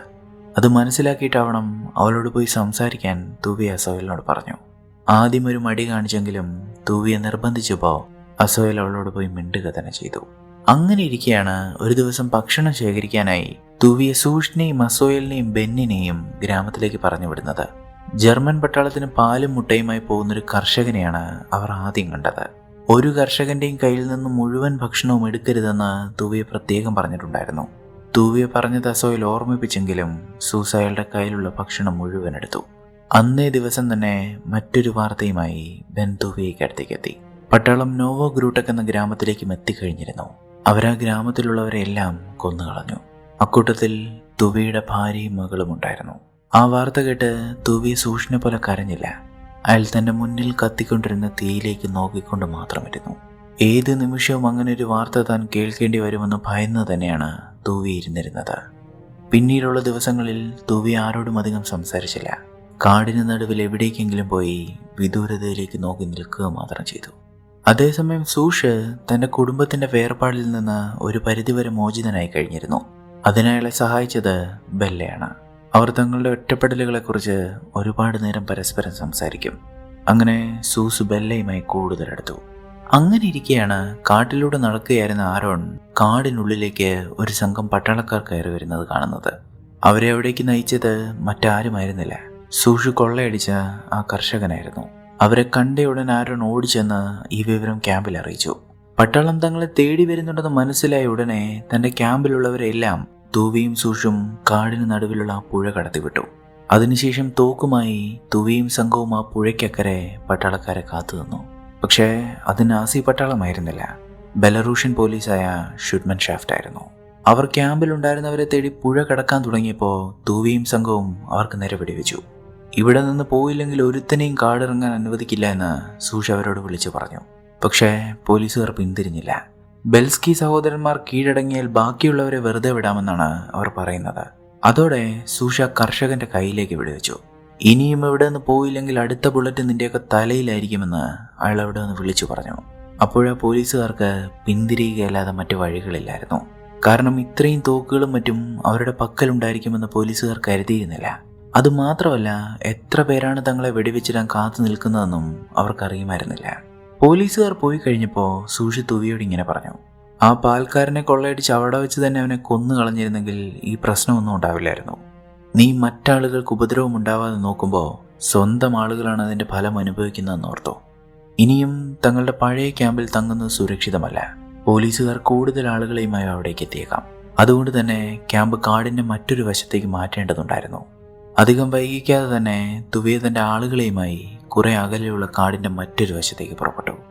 അങ്ങനെ ആ യാത്രക്കിടയിൽ തൻ്റെ ആളുകളെ ഒരിടത്ത് വിശ്രമിക്കാനിരുത്തി തുവിയും സൂഷും ആ പ്രദേശത്ത് പരിശോധന നടത്തുമ്പോഴാണ് ഒരു സംഘം തോക്കുധാരികൾ അവരെ വളയുന്നത്. അത് റഷ്യൻ പട്ടാളമായിരുന്നു. പട്ടാളക്കാരവരെ തങ്ങളുടെ കമാൻഡർ വിക്ടർ പഞ്ചങ്കോയ്ക്കടുത്തേക്ക് കൂട്ടിക്കൊണ്ടുപോയി. കമാൻഡർ വിക്ടർ ജൂതരുടെ സംരക്ഷകരായ ബിൽസ്കി സഹോദരന്മാരെ കുറിച്ചുള്ള വാർത്തകൾ കേട്ട് കഴിഞ്ഞിരുന്നു. നമ്മളൊരു പൊതുശത്രുവിനെയാണ് നേരിടുന്നതെന്നും നിങ്ങൾക്കൊപ്പമുള്ള നല്ല പോരാളികളെ റഷ്യൻ സൈന്യത്തോടൊപ്പം ചേർക്കാനുമാണ് കമാൻഡർ തുവിയോട് ആവശ്യപ്പെട്ടത്. നല്ല പോരാളികളെ അയക്കാമെന്ന് സമ്മതിച്ച് തുവിയും സൂഷും തങ്ങളുടെ ആളുകൾക്കടുത്തേക്ക് തിരികെ എത്തി. ചുറ്റും റഷ്യൻ സൈന്യമുള്ള ആ പ്രദേശം തന്നെയാണ് അവർ പുതിയ ക്യാമ്പ് നിർമ്മിക്കാൻ തിരഞ്ഞെടുത്തത്. അങ്ങനെ പുതിയ ക്യാമ്പിന്റെ പണി നടക്കുമ്പോഴാണ് ഐസക് ഒരാശയം മുന്നോട്ട് വെച്ചത്. ക്യാമ്പിൽ ഒരുപാട് ആളുകൾ ഉള്ളതുകൊണ്ട് തന്നെ അവരെ സംരക്ഷിക്കാൻ പോരാളികൾ മാത്രമായിരുന്നില്ല അവർക്കിടയിൽ വേണ്ടിയിരുന്നത്. അവരെ ചികിത്സിക്കാൻ ഡോക്ടറും നഴ്സും വേണം, കുട്ടികളെ പഠിപ്പിക്കാൻ അധ്യാപകർ വേണം. അങ്ങനെ എല്ലാത്തരം ജോലികളും ചെയ്യുന്ന ആളുകൾ ഉണ്ടെങ്കിൽ മാത്രമേ ഇത്രയും ആളുകളെ വെച്ച് ഒരു കമ്മ്യൂണിറ്റിയായി തങ്ങൾക്ക് മുന്നോട്ട് പോകാൻ കഴിയൂ. ഐസക് പറഞ്ഞത് ശരിയാണെന്ന് ടുവിക്ക് മനസ്സിലായി. ഇത്രയും ആളുകളുള്ള തങ്ങളുടെ ക്യാമ്പ് ഒരു കമ്മ്യൂണിറ്റിയാക്കി മാറ്റാൻ ഒരു കാര്യമേ അവർക്ക് ചെയ്യാനുണ്ടായിരുന്നുള്ളൂ: കൂടുതൽ ആളുകളെ തങ്ങളുടെ ക്യാമ്പിലേക്ക് കൊണ്ടുവരിക. അവർ ക്യാമ്പിന്റെ പണികൾ തുടർന്നുകൊണ്ടിരിക്കുമ്പോഴും കൂടുതൽ ആളുകൾ ആ ക്യാമ്പിലേക്ക് എത്തുന്നുണ്ട്. അവരിൽ ഒരാളായിരുന്നു ഇറ്റ്സാക്ക്. ക്യാമ്പിലേക്ക് എത്തിയ ഉടനെ അയാൾക്ക് തുവിയോട് സംസാരിക്കണമെന്നാണ് ആവശ്യപ്പെട്ടത്. ഗെറ്റോകളിലെ ജൂതരുടെ അവസ്ഥയെക്കുറിച്ചാണ് അയാൾ പറഞ്ഞത്. ഗെറ്റോയിൽ നിന്ന് ഒരാളെങ്കിലും പുറത്തു പോയാൽ എല്ലാവരെയും കൊല്ലുമെന്നാണ് ജർമ്മൻകാർ പറഞ്ഞിരിക്കുന്നത്. ഗെറ്റോകളിൽ ജൂതർ സുരക്ഷിതരല്ല. എല്ലാ ദിവസവും അവിടെ ആളുകൾ കൊല്ലപ്പെട്ടുകൊണ്ടിരിക്കുകയാണ്. അവരെ സഹായിക്കണമെന്ന് ഇറ്റ്സാക്ക് തുവിയോട് അപേക്ഷിച്ചു. അവരെ സഹായിക്കാമെന്ന് തുവി അയാൾക്ക് വാക്കും കൊടുത്തു. ഇറ്റ്സാക്ക് പറഞ്ഞ ഗെറ്റോയിലായിരുന്നു ഹായയുടെ അച്ഛനും അമ്മയും ഉണ്ടായിരുന്നത്. തൻ്റെ അച്ഛനെയും അമ്മയും രക്ഷിക്കണമെന്ന് ഹായ അസോയിലിനോടും അപേക്ഷിച്ചു. ഇതേസമയം നീ എന്ത് കണ്ടിട്ടാണ് ഗെറ്റോയിലെ ആളുകളെ രക്ഷിക്കാമെന്ന് പറഞ്ഞത് എന്നാണ് സൂഷി തുവിയോട് ചോദിച്ചത്. ഗെറ്റോയിൽ 100 കണക്കിന് ആളുകളുണ്ടാവും, അവരെയെല്ലാം എങ്ങനെയാണ് നമുക്ക് രക്ഷിക്കാനാവുക? തുവിയ അതിന് മറുപടി പറഞ്ഞില്ല. പകരം ഇനി മറ്റാളുകളുടെ മുന്നിൽ വെച്ച് തന്നെ ചോദ്യം ചെയ്യരുത് എന്നാണ് അയാൾ പറഞ്ഞത്. തുവിയ പറഞ്ഞത് സൂഷിനും ഇഷ്ടപ്പെട്ടില്ല. നീ എന്താ ഇവരുടെ എല്ലാം സംരക്ഷണം കളിക്കുകയാണോ? ഇവർക്കൊന്നും പൊരുതി നിൽക്കാനുള്ള ധൈര്യമില്ലാത്തതുകൊണ്ടാണ് അവർ നിന്റെ വാലിൽ തൂങ്ങുന്നത്. അതങ്ങനെ അല്ലായിരുന്നുവെങ്കിൽ നീ അവർക്ക് ആരുമാകുമായിരുന്നില്ല. സൂഷി ഇത് പറഞ്ഞപ്പോൾ അങ്ങനെയെങ്കിൽ ബെല്ലയുടെ കാര്യമോ? അവൾക്കും വേറെ നിവൃത്തിയില്ലാത്തതുകൊണ്ടല്ലേ നിന്റെ ഒപ്പം നടക്കുന്നതെന്നാണ് തുവിയെ ചോദിച്ചത്. അതിന് സൂഷിന്റെ മുഷ്ടിയാണ് മറുപടി പറഞ്ഞത്. അത്രയും പേർക്ക് മുന്നിൽ വെച്ച് തന്നെ ഇടിച്ച സൂഷിനെ തുവിയും വെറുതെ വിട്ടില്ല. അവിടെ കൂടി നിന്നവരുടെ മുന്നിൽ വെച്ച് അവർ ഇരുവരും പരസ്പരം തല്ലുകൂടാൻ തുടങ്ങി. അവരെ ആരും തടഞ്ഞില്ല. ഒടുവിൽ കയ്യിൽ കിട്ടിയ കല്ലെടുത്ത് തുവിയെ സൂഷിന്റെ തലയിലടിക്കാൻ തുടങ്ങിയപ്പോഴാണ് അസോയിൽ അവരെ തടഞ്ഞത്. അത്രയും പേരുടെ മുന്നിൽ വെച്ച് പരാജയപ്പെട്ടതോടെ ക്യാമ്പ് വിടാൻ തന്നെ സൂഷി തീരുമാനിച്ചു. ഇങ്ങനെ ഒളിച്ചോടുകയല്ലാതെ പോരാടാൻ ധൈര്യമുള്ളവർ തൻ്റെ ഒപ്പം വരാൻ സൂഷി അവിടെ ഉണ്ടായിരുന്നവരോട് പറഞ്ഞു. ലോവയും ബെന്നും ഉൾപ്പെടെ കുറച്ചുപേർ അയാൾക്കൊപ്പം പോകാൻ തയ്യാറായി. അങ്ങനെ ബെല്ലയോട് യാത്ര പറഞ്ഞ് തൻ്റെ ഒപ്പം വന്നവരെയുമായി അയാൾ ക്യാമ്പിൽ നിന്ന് പോയി. സൂഷും സംഘവും നേരെ പോകുന്നത് മറ്റെവിടേക്കുമായിരുന്നില്ല, റഷ്യൻ ആർമിയുടെ അടുത്തേക്കായിരുന്നു. തോക്കുകളുമായി വന്ന സൂഷിനെയും സംഘത്തെയും കമാൻഡർ അവർക്കൊപ്പം ചേർത്തു. തൂവിയക്കിനി പോവേണ്ടിയിരുന്നത് ഗെറ്റോയിലേക്കാണ്. ഗെറ്റോയിലാണ് ലേബർ ക്യാമ്പുകളിൽ ജോലി ചെയ്യുന്ന ജൂതരെ നാസികൾ കൂട്ടമായി പാർപ്പിച്ചിരിക്കുന്നത്. ആ പ്രദേശത്ത് പട്ടാളത്തിന്റെ വലിയ കാവലുണ്ട്. എന്നാൽ ആ കാവലെല്ലാം മറികടന്ന് അസോയിലും തൂവിയും ഗെറ്റോയ്ക്കുള്ളിലേക്ക് കടന്നു. എന്നാൽ ഗെറ്റോയിലെ മുതിർന്ന ആളായ നോവ തന്റെ ആളുകളെയുമായി തൂവിയയ്ക്കൊപ്പം പോകാൻ വിസമ്മതിച്ചു. കാരണം ഗെറ്റോയിൽ 100 കണക്കിന് ആളുകളുണ്ടായിരുന്നു. അവരിൽ വൃദ്ധരും രോഗികളും ഉണ്ടായിരുന്നു. അവരെ എല്ലാവരെയുമായി എങ്ങനെയാണ് കാടിന് നടുവിലേക്ക് പോവുക? അതുമാത്രമല്ല, ഒരാൾ അവിടെ നിന്ന് രക്ഷപ്പെട്ടാൽ പോലും ഒരുപാട് ആളുകളെ പട്ടാളം കൊന്നുകളയുമായിരുന്നു. എന്നാൽ അവരെ എല്ലാവരെയും കൊണ്ടുപോകാമെന്നാണ് തൂവിയ പറഞ്ഞത്. പക്ഷേ മഞ്ഞുകാലം അടുത്ത് തുടങ്ങിയിരുന്നു. ഇത്രയും ആളുകൾ ആ കാടിന് നടുവിൽ ആ മഞ്ഞുകാലം അതിജീവിക്കില്ല എന്നാണ് നോവ പറയുന്നത്. തങ്ങൾ യുദ്ധം അവസാനിക്കുന്നവരെ കാത്തിരിക്കാൻ തയ്യാറാണെന്നും യുദ്ധം കഴിയുമ്പോൾ തങ്ങൾ സ്വതന്ത്രരാകുമെന്നുമാണ് നോവ തൂവിയോട് പറഞ്ഞത്. അവർ തങ്ങൾക്കൊപ്പം വരില്ല എന്ന് മനസ്സിലാക്കി തുവി അവിടെ നിന്ന് എഴുന്നേറ്റ് പോകാൻ തുടങ്ങുമ്പോഴാണ് താൻ വരാൻ തയ്യാറാണ് എന്ന് പറഞ്ഞ് ലിൽക്ക എന്നൊരു സ്ത്രീ മുന്നോട്ട് വന്നത്. ലിൽക്ക മുന്നോട്ട് വന്നതോടെ ബാക്കിയുള്ളവർക്കും ധൈര്യമായി. നോവയുടെ എതിർപ്പിനെ അവഗണിച്ച് അവരും തുവിയ്ക്കൊപ്പം വരാമെന്ന് സമ്മതിച്ചു. കാരണം എന്നാണ് യുദ്ധം അവസാനിക്കുക എന്ന് അവർക്കറിയില്ല. അതുവരെ ആ നരകത്തിൽ കഴിയാൻ അവർ തയ്യാറല്ലായിരുന്നു. അങ്ങനെ അവരെ എല്ലാം അന്ന് രാത്രി തന്നെ പട്ടാളത്തിന്റെ കണ്ണു വെട്ടിച്ച് തകർന്ന ഒരു മതിൽ വഴി തുവിയ പുറത്തെത്തിച്ചു. അവരെല്ലാം അയാൾ തന്റെ ക്യാമ്പിലേക്ക് കൂട്ടിക്കൊണ്ടുപോയി. അക്കൂട്ടത്തിൽ പലതരം ജോലികൾ ചെയ്യുന്നവരുണ്ടായിരുന്നു. നഴ്സുമാരുണ്ടായിരുന്നു, ആശാരിമാരുണ്ടായിരുന്നു, ചെരുപ്പ് നിർമ്മിക്കുന്നവരും തുണി തയ്ക്കുന്നവരും ഉണ്ടായിരുന്നു. തോക്കുകൾ ശരിയാക്കുന്ന ജോലി ആ കൂട്ടത്തിലുണ്ടായിരുന്ന ഒരു വാച്ച് മെക്കാനിക്കിനെയാണ് തുവിയെ ഏൽപ്പിച്ചത്. അങ്ങനെ പലതരത്തിലുള്ള ജോലികൾ ചെയ്യുന്ന ആളുകൾ ക്യാമ്പിലേക്ക് എത്തി. അതിനേക്കാളെല്ലാം ഉപരി തങ്ങളുടെ പ്രിയപ്പെട്ടവരെ ആ ക്യാമ്പിലുള്ളവർക്ക് തിരിച്ചു കിട്ടി. ക്യാമ്പിലേക്ക് എത്തിയ പുതിയ ആളുകളോട് അവിടെ പാലിക്കേണ്ട നിയമങ്ങൾ തുവിയ പറഞ്ഞു കൊടുത്തു. നിങ്ങളെല്ലാവരും സുരക്ഷിതരായിരിക്കുന്നു. നമ്മളെല്ലാം ഇനി മുതൽ ഇവിടെ ഒരു കുടുംബമായി കഴിയേണ്ടതുണ്ട്. അതോടൊപ്പം എല്ലാവരും എന്തെങ്കിലും ഒരു ജോലിയിൽ ഏർപ്പെട്ടിരിക്കണം. ഓരോരുത്തർക്കും അവർക്കറിയാവുന്ന അല്ലെങ്കിൽ താല്പര്യമുള്ള ജോലി തിരഞ്ഞെടുക്കാം. പക്ഷെ ഇവിടെ പാലിക്കേണ്ട ഏറ്റവും പ്രധാനപ്പെട്ട നിയമം ക്യാമ്പിലുള്ള സ്ത്രീകളാരും ഗർഭിണികളാവരുത് എന്നതാണ്. കാരണം ഈ ഒരു സാഹചര്യത്തിൽ കുഞ്ഞുങ്ങളെ പരിചരിക്കാൻ നമുക്ക് കഴിയില്ല, അതിനുള്ള സമയവുമില്ല. അങ്ങനെ നിയമങ്ങളെല്ലാം പറഞ്ഞ് എല്ലാവരെയും തുവിയെ തങ്ങളുടെ ക്യാമ്പിലേക്ക് സ്വാഗതം ചെയ്തു. ഓരോരുത്തരും ഓരോ ജോലിയിൽ വ്യാപൃതരായി. പുരുഷന്മാർ ഭക്ഷണം തേടിക്കൊണ്ടുവരുമ്പോൾ സ്ത്രീകൾ അവ പാകം ചെയ്തു. പുരുഷന്മാർക്കൊപ്പം സ്ത്രീകളും തോക്കുകൾ ഉപയോഗിക്കാൻ പരിശീലനം നേടി. ഇതേസമയം റഷ്യൻ പട്ടാളത്തോടൊപ്പം റെയിൽപാതകൾ ആക്രമിച്ച് ജർമ്മൻ ട്രെയിനുകൾ അട്ടിമറിക്കാനുള്ള ശ്രമത്തിലായിരുന്നു സൂഷും സംഘവും. അസോയിലാകട്ടെ ഹായയുമായി കൂടുതൽ അടുത്തു. അവൻ അവളെ വിവാഹം കഴിക്കാൻ താല്പര്യമുണ്ട് എന്ന് ഹായയെ അറിയിച്ചു. അസോയിൽ തന്റെ വിവാഹാഭ്യർത്ഥന പൂർണ്ണമാക്കും മുന്നേ ഹായ അതിന് സമ്മതിച്ചു. അങ്ങനെ ആ മഞ്ഞുകാലത്തിന്റെ ആരംഭത്തിൽ ആ കാടിന് നടുവിൽ വെച്ച് അവർ ഇരുവരും വിവാഹിതരായി. അവിടെ ആ ആഘോഷങ്ങളെല്ലാം നടക്കുമ്പോൾ ഇപ്പുറത്ത് സൂഷും റഷ്യൻ പട്ടാളവും ജർമ്മൻ സൈനികരെ പതിയിരുന്ന് കൊന്നു വീഴ്ത്തുകയായിരുന്നു. റെഡ് ആർമിയുടെ അപ്രതീക്ഷിതമായ ആക്രമണങ്ങൾ ജർമ്മൻ സൈന്യത്തിന് പ്രതിരോധിച്ചു നിൽക്കാൻ കഴിഞ്ഞില്ല. അങ്ങനെ ദിവസങ്ങൾ പിന്നെയും കടന്നുപോയി. മഞ്ഞുകാലം കൂടുതൽ കടുപ്പമേറിയതായി. അതോടെ ക്യാമ്പിലേക്ക് കിട്ടുന്ന ഭക്ഷണത്തിന്റെ അളവിലും കുറവ് വന്നു. ഉരുളക്കിഴങ്ങ് സൂപ്പ് മാത്രമാണ് അവിടെ കഴിക്കാനുള്ളത്, അതും വളരെ കുറച്ച് മാത്രം. അവിടെയുള്ള എല്ലാവർക്കും അത് തികയുമായിരുന്നില്ല. ഭക്ഷണമില്ലാതായതോടെ ചിലരൊക്കെ ഗെറ്റോകളിലേക്ക് തിരിച്ചു പോകുന്നതിനെക്കുറിച്ച് സംസാരിക്കുന്നുണ്ട്. ഭക്ഷണം കിട്ടാതായതോടെ അവർ വീണ്ടും തുവിയ്ക്കെതിരെ തിരിഞ്ഞു. ആർക്കാഡിയെ പോലുള്ളവർ പറയുന്നത് തങ്ങൾ സൂഷിനൊപ്പം പോകണമായിരുന്നു എന്നാണ്. തൻ്റെ ആളുകൾക്ക് ഭക്ഷണം നൽകാൻ തുവിയ്ക്ക് മുന്നിൽ ഇനി ഒരു മാർഗമേ ഉണ്ടായിരുന്നുള്ളൂ. അയാൾ തൻ്റെ പ്രിയപ്പെട്ട കുതിരയെ കൊന്ന് അവർക്ക് വിളമ്പി. ദിവസങ്ങളായി പട്ടിണിയിലായിരുന്ന പലരും കൂടുതൽ ഭക്ഷണം ആവശ്യപ്പെട്ടു. എങ്കിലും അന്ന് ക്യാമ്പിലുള്ളവരുടെ എല്ലാം വിശപ്പ് മാറി. ഈ സമയമായപ്പോഴേക്കും തൂവിയും ലിൽക്കയും കൂടുതൽ അടുത്തിരുന്നു. ക്യാമ്പിലേക്ക് ഭക്ഷണം കണ്ടെത്താൻ തൂവിയെ കഷ്ടപ്പെടുന്നത് കണ്ട് താനും ഭക്ഷണം തേടി ഇറങ്ങാമെന്ന് ലിൽക്ക അയാളോട് പറഞ്ഞു. ആദ്യം തൂവി അതിന് സമ്മതിച്ചില്ല എങ്കിലും അവളുടെ നിർബന്ധത്തിന് വഴങ്ങി അയാൾ അതിന് സമ്മതിച്ചു. പോവും മുൻപ് അവൾക്ക് തന്റെ തോക്കും തൂവി നൽകി. ഇതേ സമയം തന്നെ ക്യാമ്പിൽ ഒരു അസുഖം പടർന്നു പിടിക്കാൻ തുടങ്ങിയിരുന്നു. പ്രായമായവരെയും കുട്ടികളെയുമാണ് അത് പ്രധാനമായും ബാധിക്കുന്നത്. ടൈഫസിന്റെ ലക്ഷണങ്ങളാണ് അത് എന്ന് നേഴ്സായ മിരിയം തൂവിയെ അറിയിച്ചു. ടൈഫസിനുള്ള മരുന്നുള്ളത് റഷ്യൻ പട്ടാളത്തിന്റെ കയ്യിലാണ്. അതുകൊണ്ട് തന്നെ കമാൻഡറെ ചെന്ന് കാണാൻ തൂവി തീരുമാനിച്ചു. തൂവി അവിടേക്ക് എത്തുമ്പോൾ കമാൻഡറിനൊപ്പം സൂഷുമുണ്ടായിരുന്നു. തൂവിയെ കാര്യങ്ങൾ ധരിപ്പിച്ചപ്പോൾ തങ്ങളുടെ പട്ടാളക്കാർക്കുള്ള മരുന്ന് മാത്രമേ അവരുടെ പക്കലുള്ളൂ എന്നാണ് കമാൻഡർ പറഞ്ഞത്. കമാൻഡർ കൈവിട്ടെങ്കിലും സൂഷിന് തന്റെ ആളുകളെ കൈവിടാൻ കഴിഞ്ഞില്ല. മരുന്നുകളുള്ള മറ്റൊരു സ്ഥലം സൂഷിന് അറിയാമായിരുന്നു. സൂഷിന്റെയും തൂവിയുടെയും ഗ്രാമമായ സ്റ്റാങ്കിഷിലെ പോലീസ് സ്റ്റേഷനിലായിരുന്നു മരുന്നുകൾ ഉണ്ടായിരുന്നത്.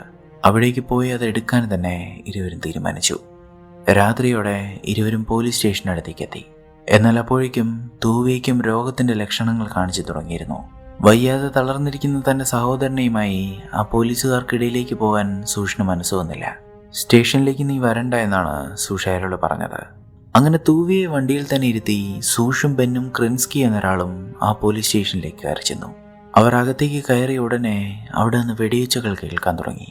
ആരാരെയാണ് വെടിവെക്കുന്നതെന്ന് മാത്രം തൂവിക്ക് മനസ്സിലായില്ല. അല്പനേരത്തിന് ശേഷം സ്റ്റേഷനിലെ വെടിവെച്ചുകൾ നിലച്ചു. അതിനുള്ളിൽ നിന്ന് പുറത്തു വന്നത് സൂഷ് മാത്രമായിരുന്നു. എങ്കിലും ചോര പറ്റിയൊരു തുവാലയിൽ അയാൾ ആവശ്യത്തിന് മരുന്നുകൾ പൊതിഞ്ഞെടുത്തിട്ടുണ്ടായിരുന്നു. കൂടെ പോയ ബാക്കിയുള്ളവരെ കുറിച്ച് തൂവിയെ ചോദിച്ചപ്പോൾ ആര് മരിച്ചാലും നിനക്ക് നിന്റെ മരുന്നുകൾ കിട്ടിയില്ലേ എന്നാണ് സൂഷി ചോദിച്ചത്. തൂവിയ അയാളോട് ക്യാമ്പിലേക്ക് തിരിച്ചു വരാൻ ആവശ്യപ്പെട്ടു. പക്ഷേ അയാളതിന് വഴങ്ങിയില്ല. നീ എൻ്റെ സഹോദരനാണ്, നിന്നെ ഈ അവസ്ഥയിൽ എനിക്ക് വിട്ടിട്ട് പോകാൻ കഴിയില്ല. തൂവി ഇങ്ങനെ പറഞ്ഞപ്പോൾ നിനക്കത് ഓർമ്മയുണ്ടല്ലോ എന്ന് മാത്രമാണ് സൂഷി ചോദിച്ചത്. അങ്ങനെ ആവശ്യത്തിനുള്ള മരുന്നുകൾ ക്യാമ്പിലേക്ക് എത്തി. അസുഖമുള്ളവർക്കെല്ലാം തൂവി മരുന്നുകൾ നൽകി. എങ്കിലും അയാൾ തീരെ അവശനായിരുന്നു. രാത്രി മുഴുവൻ അയാൾ വല്ലാതെ ചുമയ്ക്കുന്നുണ്ടായിരുന്നു. പിറ്റേന്ന് ഭക്ഷണം വിളമ്പുന്നതിനിടയിലാണ് ക്യാമ്പിലൊരു സംഭവം ഉണ്ടാകുന്നത്. തങ്ങൾക്ക് കൂടുതൽ ഭക്ഷണം വേണമെന്ന് പറഞ്ഞ് ആർക്കാഡിയും അയാളുടെ സംഘവും അവിടെ പ്രശ്നമുണ്ടാക്കാൻ തുടങ്ങി. ആർക്കാഡിയും അസോയിലും തമ്മിൽ വഴക്കുണ്ടാവുന്നത് കേട്ട് വയ്യാതെ കിടന്ന തൂവിയ അവിടേക്ക് വന്നു. തങ്ങളാണ് ഭക്ഷണം ശേഖരിക്കാൻ പോകുന്നതെന്നും അതുകൊണ്ട് തങ്ങൾക്ക് കൂടുതൽ ഭക്ഷണം വേണമെന്നുമായിരുന്നു ആർക്കാഡിയുടെയും സംഘത്തിൻ്റെയും ആവശ്യം. പക്ഷേ തൂവി അത് സമ്മതിച്ചു കൊടുത്തില്ല. ഏത് ജോലി ചെയ്യുന്നവരാണെങ്കിലും അവർക്കെല്ലാം ഭക്ഷണം ഇവിടെ ഒരുപോലെയായിരിക്കും. അതനുസരിക്കാൻ കഴിയാത്തവർക്ക് ഇവിടെ നിന്ന് പോകാമെന്ന് തൂവിയ ആർക്കാഡിയോടും സംഘത്തിനോടും പറഞ്ഞു. ആർക്കാഡിക്ക് അതൊട്ടും ഇഷ്ടപ്പെട്ടിരുന്നില്ല. ആ പ്രശ്നം കഴിഞ്ഞപ്പോൾ അസോയിൽ തൂവിയോട് പറഞ്ഞു, നീ എന്താണ് അവനെ ഒന്നും ചെയ്യാതിരുന്നത്? സൂഷായിരുന്നെങ്കിൽ അവനിപ്പോൾ ജീവനോടെ കാണില്ലായിരുന്നു. അവരെന്താണ് ക്യാമ്പിൽ പറഞ്ഞു നടക്കുന്നതെന്ന് നിനക്കറിയാമോ? നീ അവരെ നയിക്കാൻ യോഗ്യനല്ല എന്ന്. അത് ശരിയാണോ എന്ന് എനിക്കും തോന്നുന്നു. തുവിയ അതിന് മറുപടിയൊന്നും പറഞ്ഞില്ല. ഇതേ സമയം സൂഷി റഷ്യൻ ക്യാമ്പിൽ ചികിത്സയിലിരിക്കുമ്പോഴാണ് തൻ്റെ ഒപ്പമുണ്ടായിരുന്ന ലോവ മുഖത്താകെ മർദ്ദനമേറ്റ പാടുകളുമായി അവിടേക്ക് വരുന്നത്. എന്താണ് പറ്റിയതെന്ന് സൂഷി അന്വേഷിച്ചു. തങ്ങളുടെ ശുചിമുറി ഉപയോഗിച്ചു എന്നതിൻ്റെ പേരിൽ ഓഫീസർ ഗ്രാമവും അയാളുടെ 2 സഹായികളുമാണ് ലോവയെ മർദ്ദിച്ചത്. ഒരു ജൂതൻ തങ്ങളുടെ ശുചിമുറി ഉപയോഗിക്കുന്നത് അവർക്ക് ഇഷ്ടമല്ലായിരുന്നു. ഇക്കാര്യം അറിഞ്ഞപ്പോൾ തന്നെ സൂഷി കമാൻഡറും ഗ്രാമവും ഇരിക്കുന്ന ടെന്റിലേക്ക് എത്തി. അവിടെ അവർ മദ്യപിച്ചുകൊണ്ടിരിക്കുകയായിരുന്നു. അവിടെ എത്തി സൂഷി കാര്യങ്ങൾ കമാൻഡറെ ധരിപ്പിച്ചു. എന്നാൽ കമാൻഡറും അതിനോട് വളരെ ലാഘവത്തോടെയാണ് പ്രതികരിച്ചത്. എന്തിനാണ് അവനെ തല്ലിയത് എന്ന് കമാൻഡർ ഗ്രാമോവിനോട് ചോദിച്ചപ്പോൾ അവൻ ജൂതനായതുകൊണ്ടാണ് അവനെ തല്ലിയത് എന്നായിരുന്നു ഗ്രാമോവിന്റെ മറുപടി. എന്തായാലും ഒരു ക്ഷമ പറഞ്ഞേക്കാൻ കമാൻഡർ ഗ്രാമോവിനോട് ആവശ്യപ്പെട്ടു. ഗ്രാമോവ് വളരെ ലാഘവത്തോടെ സൂഷിനോട് ഒരു ക്ഷമയും പറഞ്ഞു. കമാൻഡറും ഗ്രാമവും തന്നെ കളിയാക്കുകയാണെന്ന് സൂഷിന് മനസ്സിലായിരുന്നു. പക്ഷെ ഇവിടം വിട്ടാൽ തനിക്കിനി തിരിച്ചു പോകാൻ ഒരിടമില്ല. അതുകൊണ്ട് മാത്രം സൂഷി പ്രതികരിച്ചില്ല.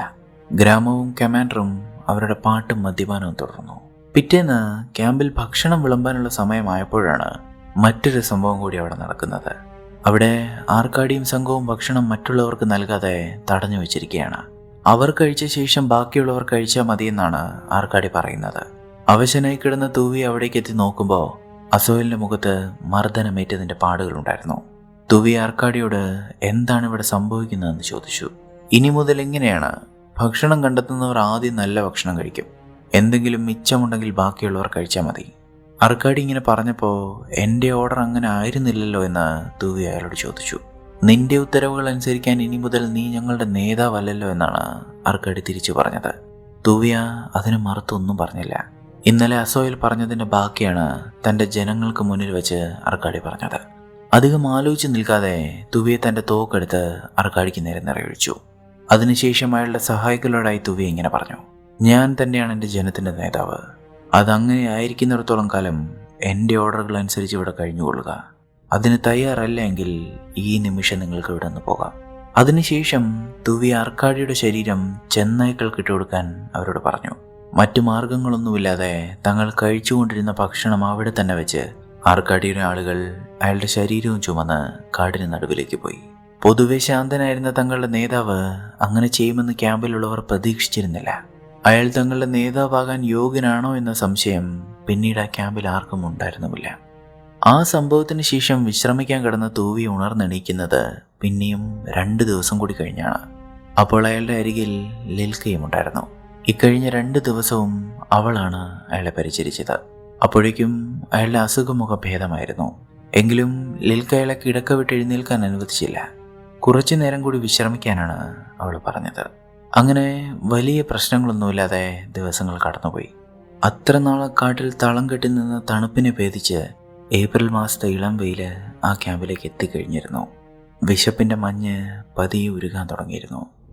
അങ്ങനെ ഇരിക്കെ ഒരു ദിവസമാണ് ലിൽക്ക അവർക്കൊപ്പമുള്ള ടമാര എന്ന പെൺകുട്ടിയെ ശ്രദ്ധിക്കുന്നത്. അവൾ എപ്പോഴും ദുഃഖിതയായിരുന്നു. മറ്റ് സ്ത്രീകൾക്കൊപ്പം കുളിക്കാൻ പോലും അവൾ പോകുമായിരുന്നില്ല. നീ എന്താണ് ഞങ്ങൾക്കൊപ്പം വരാത്തതെന്ന് ലിൽക്ക അവളോട് ചോദിച്ചു. പക്ഷേ അവൾക്കതിന് കഴിയുമായിരുന്നില്ല. ഇത്രയും നാളും ആരോടും പറയാതിരുന്ന ആ കാര്യം അവൾ ലിൽക്കയോട് പറഞ്ഞു. അവൾ ഗർഭിണിയായിരുന്നു. നാസി ക്യാമ്പിൽ വെച്ച് അവൾ ബലാത്സംഗത്തിന് ഇരയായിരുന്നു. തൂവി അറിഞ്ഞാലോ എന്ന് പേടിച്ചാണ് ഇത്രയും നാൾ അവൾ അത് ആരോടും പറയാതിരുന്നത്. പക്ഷേ ഇപ്പോൾ അത് മറച്ചു വെക്കാൻ കഴിയാതെ ആയിരുന്നു. തൂവിയോട് പറയരുത് എന്ന് തമാര ലിൽക്കയോട് അപേക്ഷിച്ചു. പറയില്ല എന്ന് ലിൽക്ക ഉറപ്പും കൊടുത്തു. പിന്നീട് കുറച്ച് ദിവസങ്ങൾ കഴിഞ്ഞ് കാട്ടിൽ നിന്ന് മടങ്ങി വരുമ്പോഴാണ് തൻ്റെ ക്യാമ്പിൽ നിന്ന് ഒരു കുഞ്ഞിൻ്റെ കരച്ചിൽ തൂവിയെ കേൾക്കുന്നത്. ശബ്ദം കേട്ട് അവിടുത്തെ ബങ്കറിലേക്ക് കയറി നോക്കിയ തൂവിയെ കണ്ടത് കൈക്കുഞ്ഞിനെയുമായിരിക്കുന്ന തമാരയെയാണ്. ദേഷ്യം വന്ന് അവിടെ നിന്ന് ഇറങ്ങിപ്പോയ തൂവിക്ക് പിന്നാലെ ലിൽക്കയും ഓടിച്ചെന്നു. അവൾ വളരെ പേടിച്ചിരിക്കുകയാണ്. അവളെ ഒന്നും ചെയ്യരുത് എന്ന് ലിൽക്ക തൂവിയോട് പറഞ്ഞു. പക്ഷെ തൂവിയെ പറഞ്ഞത് ഇങ്ങനെയാണ്: ഞാൻ ആരെയും ഒന്നും ചെയ്യില്ല. പക്ഷെ ഇവിടുത്തെ നിയമങ്ങൾ അനുസരിക്കാൻ കഴിയാത്തവരെ എനിക്കിവിടെ സംരക്ഷിക്കാൻ കഴിയില്ല. തമാരയും ആ കുഞ്ഞിൻ്റെ അച്ഛൻ ആരാണോ അയാളും ഇവിടെ നിന്ന് പോകണം. തുവി ഇത് പറഞ്ഞപ്പോഴാണ് ശരിക്കും എന്താണ് സംഭവിച്ചതെന്ന് ലിൽക്ക അയാളോട് പറഞ്ഞത്. അത് കേട്ടപ്പോൾ തുവയ്ക്ക് മറുത്തൊന്നും പറയാനുണ്ടായിരുന്നില്ല. അവരെ അവിടെ നിർത്താമെന്ന് പറഞ്ഞ സന്തോഷത്തിൽ ലിൽക്ക തുവിയെ ചുംബിച്ചു. ഇതേ സമയം ജൂതർ കാടിനുള്ളിൽ തമ്പടിച്ചിട്ടുണ്ടെന്ന് അറിയാവുന്ന ജർമ്മൻ സൈന്യം ആ കാട്ടിലും അതിനടുത്തുള്ള പ്രദേശങ്ങളിലും രാവും പകലുമില്ലാതെ തിരച്ചിൽ നടത്തുകയായിരുന്നു. അങ്ങനെയാണ് വഴി തെറ്റിപ്പോയ 3 സൈനികർ അസോയലിന്റെയും സംഘത്തിന്റെയും കണ്ണിൽപ്പെടുന്നത്. അവരിൽ 2 പേരെ അവിടെ വെച്ച് തന്നെ കൊന്ന ശേഷം ശേഷിച്ച ഒരു പട്ടാളക്കാരനെയുമായി അവർ ക്യാമ്പിലേക്ക് എത്തി. ഒരു ജർമ്മൻ പട്ടാളക്കാരനെ തങ്ങൾക്കിടയിൽ വീണ് കിട്ടിയപ്പോൾ കഴുകന്മാരെ പോലെ ക്യാമ്പിലുള്ളവർ അയാൾക്ക് ചുറ്റും കൂടി. അവർ അയാളെ ചവിട്ടുകയും തുപ്പുകയും ചെയ്തു. അയാൾ ശരിക്കും വിരണ്ടു പോയിരുന്നു. അയാളുടെ പക്കൽ നിന്നൊരു കടലാസ് തുവിക്ക് ലഭിച്ചു. അത് കാടിനുള്ളിൽ ഒളിഞ്ഞിരിക്കുന്ന ജൂതരെ തിരഞ്ഞുപിടിക്കാൻ പട്ടാളത്തിന് കിട്ടിയ ഓർഡറിന്റെ പകർപ്പായിരുന്നു. 2 ദിവസത്തിനുള്ളിൽ പട്ടാളം തങ്ങൾക്കടുത്തേക്ക് എത്തുമെന്ന് തുവിക്ക് മനസ്സിലായി. അതേസമയം ക്യാമ്പിലുള്ളവർ പട്ടാളക്കാരനെ മർദ്ദിക്കാൻ തുടങ്ങിയതോടെ ഐസക്ക് തുവിയെ അവിടേക്ക് വിളിച്ചു. തനിക്കൊരു കുടുംബമുണ്ടെന്നും താൻ ഓർഡറുകൾ അനുസരിക്കുക മാത്രമാണ് ചെയ്യുന്നതെന്നും ആ പട്ടാളക്കാരൻ പറയുന്നുണ്ടായിരുന്നു. പക്ഷെ തങ്ങളുടെ കുടുംബങ്ങളെ കൊന്നവരിലൊരാളെ കയ്യിൽ കിട്ടിയപ്പോൾ അവിടെയുള്ളവരാരും അയാളുടെ കരച്ചിലിന് ചെവി കൊടുത്തില്ല. അവർ കൊല്ലപ്പെട്ട തങ്ങളുടെ പ്രിയപ്പെട്ടവരുടെ പേര് ഉറക്കെ വിളിച്ചു പറഞ്ഞ് അയാളെ മർദ്ദിക്കാൻ തുടങ്ങി. തോക്കുകൾ കയ്യിലുണ്ടായിരുന്നിട്ടും അവർ അയാളെ പെട്ടെന്ന് വെടിവെച്ച് കൊന്നില്ല.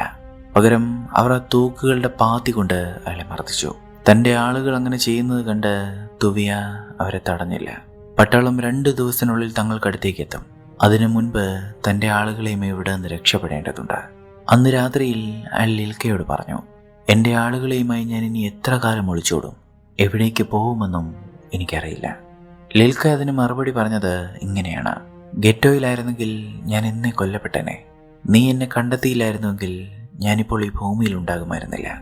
ഇവിടെയുള്ളവരെല്ലാം അങ്ങനെ തന്നെയാണ് കരുതുന്നത്. നിന്റെ ഒപ്പം എവിടേക്ക് പോകാനും എത്ര നാൾ ഒളിച്ചോടാനും ഞാൻ തയ്യാറാണ്. അവരും. അതേസമയം കാട്ടിലേക്ക് ജർമ്മൻ പട ഏത് നിമിഷവും വരുമെന്ന് മനസ്സിലാക്കി റഷ്യൻ പട്ടാളം അവിടെ നിന്ന് പിന്തിരിയാൻ തയ്യാറെടുക്കുകയായിരുന്നു.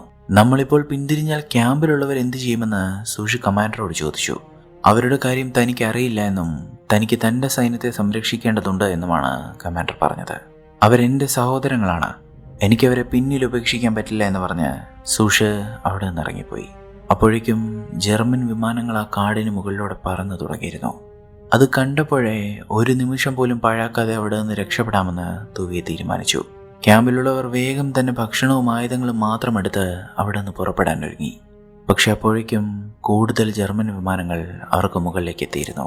ഒട്ടും പ്രതീക്ഷിക്കാതെ അവ താഴ്ന്നു പറന്ന് ക്യാമ്പിലാകെ ബോംബുകൾ വർഷിക്കാൻ തുടങ്ങി. പെട്ടെന്ന് തന്നെ സ്ത്രീകളെയും കുട്ടികളെയും അവർ ബങ്കറുകളിലേക്ക് കയറ്റി സുരക്ഷിതരാക്കി. എന്നാൽ അവയിലൊരു ബോംബ് വീണത് തുവിയുടെ തൊട്ടടുത്തേക്കാണ്.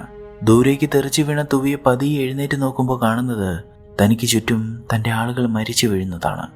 തലയ്ക്ക് മുകളിലൂടെ പറക്കുന്ന വിമാനങ്ങളിൽ നിന്ന് നിർത്താതെ ബോംബുകൾ അവർക്ക് മേൽ പതിക്കുന്നതാണ്. ഐസക്കാണ് തുവിയെ അവിടെ നിന്ന് എഴുന്നേൽപ്പിച്ച് ഒരു ബങ്കറിൻ്റെ അടുത്ത് കൊണ്ട് കിടത്തിയത്.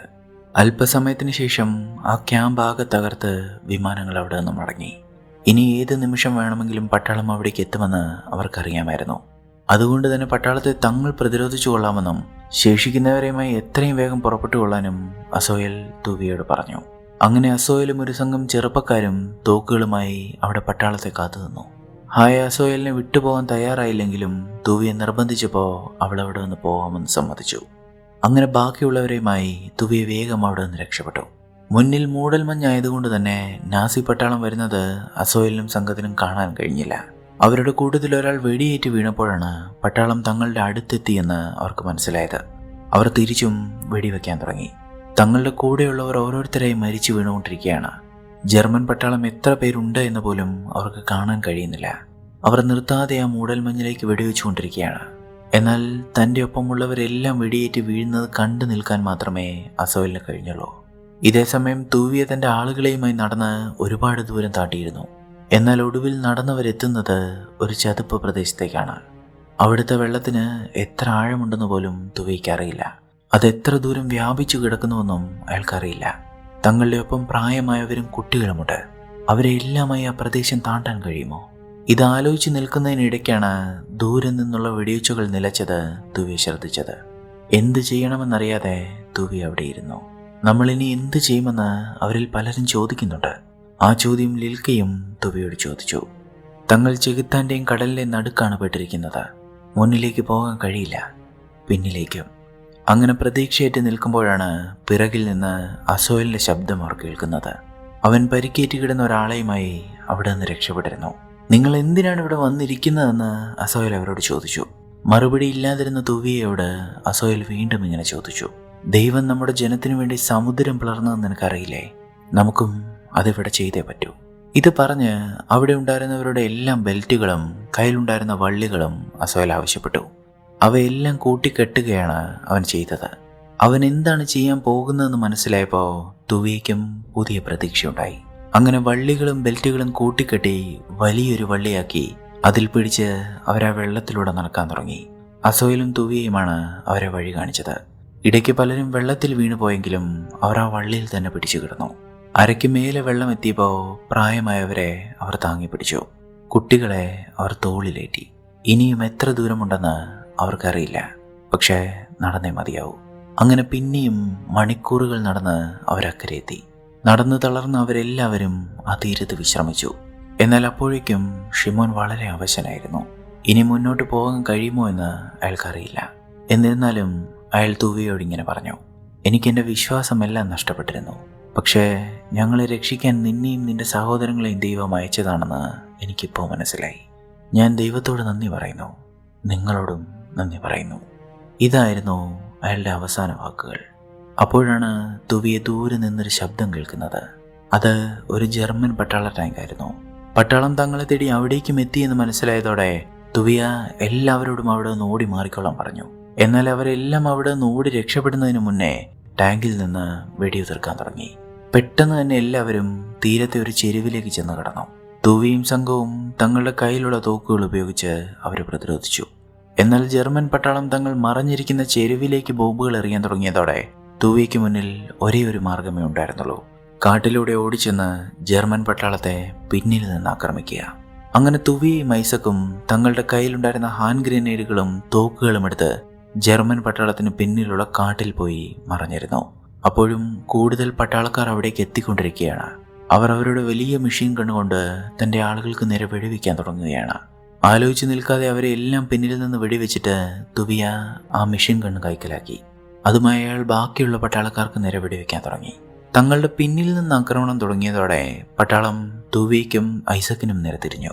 അപ്പോഴാണ് തുവി അത് കണ്ടത്. തൻ്റെ കയ്യിലുള്ള ഹാൻഡ് ഗ്രനേഡുമായി ഐസക്ക് പട്ടാളത്തിനടുത്തേക്ക് പോകാൻ തുടങ്ങുകയാണ്. പോകരുത് എന്ന് പറഞ്ഞിട്ടും ഐസക്ക് അവരുടെ അടുത്തേക്ക് ഓടി. എന്നാൽ അയാൾ ആ ഗ്രനേഡ് എറിയും മുന്നേ പട്ടാളം അയാളെ വെടിവെച്ചിട്ടു. അതിനുശേഷം പട്ടാളക്കാർ തുവിയ്ക്ക് നേരെ വെടിവെക്കാൻ തുടങ്ങിയപ്പോഴേക്കും എവിടെ നിന്നോ വെടിയേറ്റ് അവരെല്ലാം അവിടെ വീണു. അത് മറ്റാരുമായിരുന്നില്ല, സൂഷും സംഘവുമായിരുന്നു. അപ്രതീക്ഷിതമായ ആക്രമണത്തെ ചെറുത്തു നിൽക്കാൻ കഴിയാതെ ജർമ്മൻ പട്ടാളക്കാരെല്ലാം അവിടെ മരിച്ചു വീണു. അതിനുശേഷം ടാങ്കിലുണ്ടായിരുന്ന പട്ടാളക്കാരനെയും വെടിവെച്ചിട്ട് സൂഷി തൻ്റെ കയ്യിലുണ്ടായിരുന്ന ഗ്രനേഡ് അതിനുള്ളിലേക്കിട്ടു. ജർമ്മൻ പട്ടാളം തങ്ങളോട് വീണ്ടും അടിയറവ് പറഞ്ഞിരിക്കുന്നു.